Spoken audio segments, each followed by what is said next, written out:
All right, we got more to get to on this game. 35 last night, 11 rebounds as well, but the Warriors lost to the Nuggets. Sorry, Steph, no medal today. So, Nick, who did make your bronze, silver, and gold podium? Quick day in the medals because last night there weren't really any truly exceptional performances. We're going to give the bronze to Ben Simmons, a somewhat pedestrian triple-double, but the first game he's played since being included in trade rumors all day Thursday. All day Wednesday, pardon me. He ends up with a triple-double. They win, so let's give him a bronze. Speaking of guys on teams involved in trades, Christian Wood.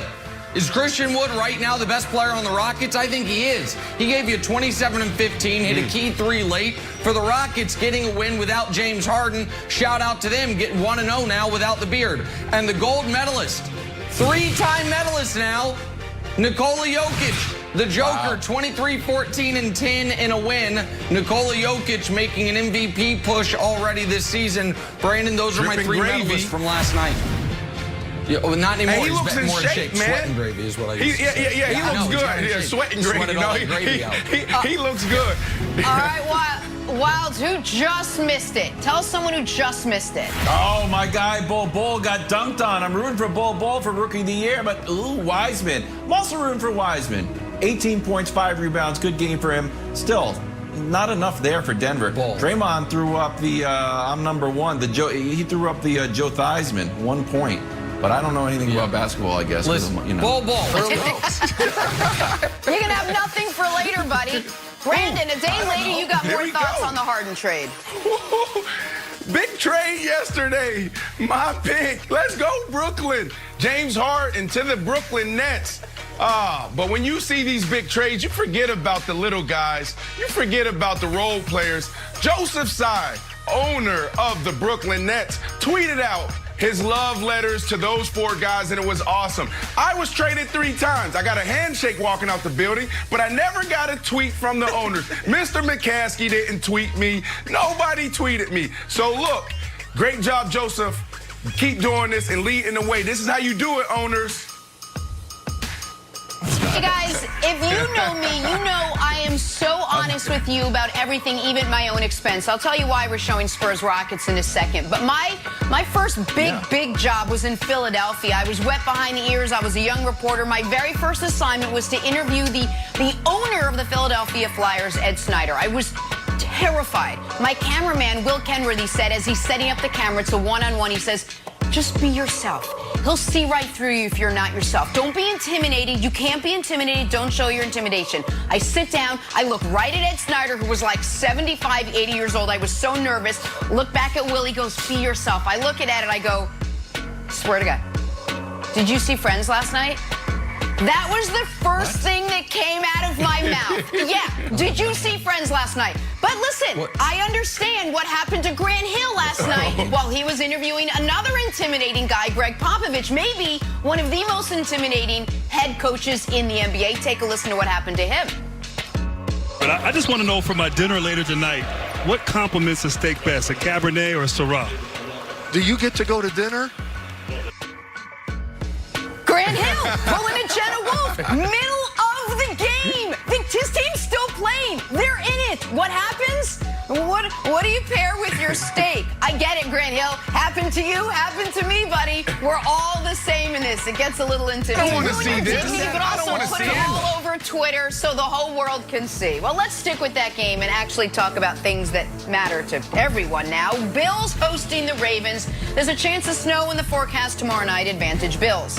If this turns into a defensive matchup, advantage Ravens. Then there's the quarterback matchup, Lamar Jackson, Josh Allen. You see now why Nick is so conflicted. Brandon, so many ways to go here. I'll start with an easy one. Who wins the game?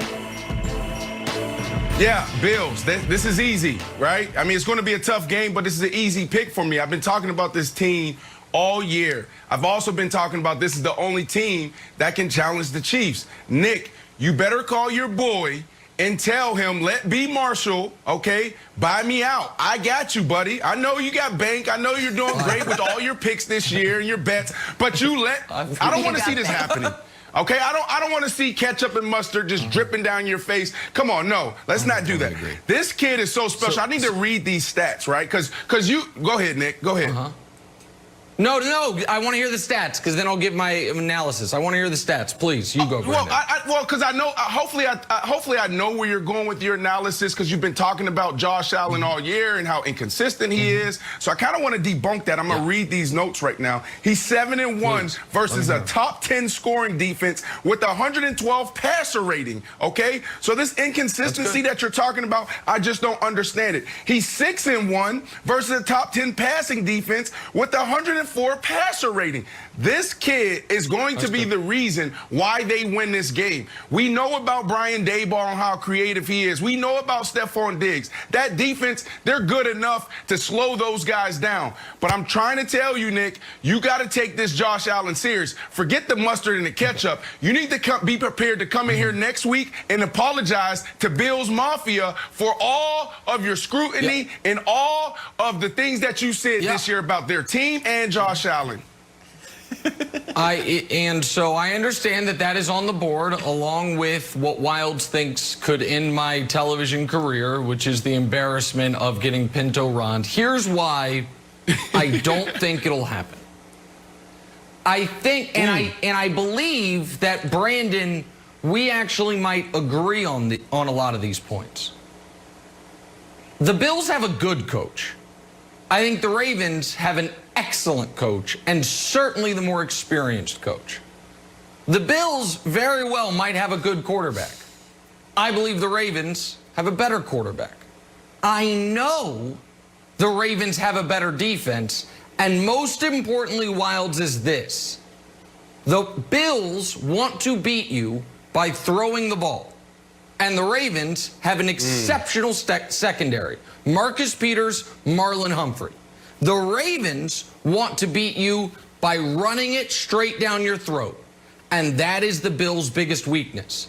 So what the Bills want to do, the Ravens are somewhat equipped to slow down. What the Ravens want to do is what the Bills struggle with the most.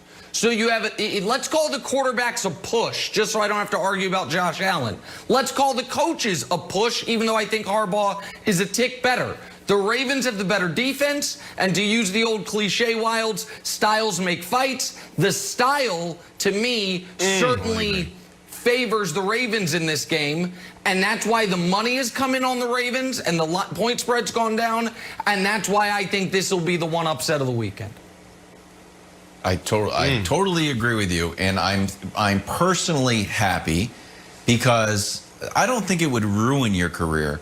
But it would certainly be the #1 Google image search if you covered in ketchup and mustard. And I'm not interested. I think it's bad, honestly, for me. I think it's bad for me, Brandon, and Jenna. It's more of a selfish thing, unless you're concerned about your career. It's embarrassing. Okay, Brandon. Yeah. How are we don't need you just talked about it? Guy. The one chance the Browns have of beating the Chiefs: run the ball, keep Mahomes off the field. I think it's the same strategy for keeping your buddy Josh Allen off the field. Time of possession, Ryan Tannehill had the ball for 26 minutes. The Bengals, I don't even know who they started, to be totally honest. They had the ball for 19 minutes. Danny Dimes had the ball for 25 minutes. 236 yards against the Titans, 400 yards against the Bengals, 249 against the Giants. So I think if they just run. Shot to Hollywood Brown. Run. Hollywood Brown gets another shot. Oh, broken play. There goes Lamar. I don't think, as much as I agree with you, you've sold me on Josh Allen, I don't think he gets that many opportunities because the Ravens will just have the ball for the large majority of the game. Yeah, I mean, Nick just rattled off, 5 or 6 things and said, I think you're going to agree with me on most of them. No, I agree with you on one. And that's to your point, Wilds, is that is their biggest weakness on that defensive side, is that front four. Those guys in that front seven, they got to do a phenomenal job of trying to slow down Lamar Jackson in that running attack. It's going to be hard. It's damn near impossible. But all they got to do is bend, but don't break. But here's the deal, though, Nick. Where's Brian Daboll from? Who hired Brian Daboll? Coach Mangini in New England, right? He's a guy that learned from Coach Mangini. He's the guy that learned from Josh McDaniels. He learned from Bill Belichick. And what do those guys do? They go into each game with a new playbook and attacking the other team's weakness. So when you talk about that offense and Josh Allen, oh, they want to beat you throwing. No, that's the perception, because that's what they're really good at. But they can also dial it up in the run game. They can also get it done there. Yeah, but no Zach Moss hurts them in that regard. That's maybe the one big injury, Jenna, from Wild Card Weekend, the Bills losing their running back. But I agree. Dable will have some wrinkles. There's no doubt about it, Jenna. There's no doubt. All right, we got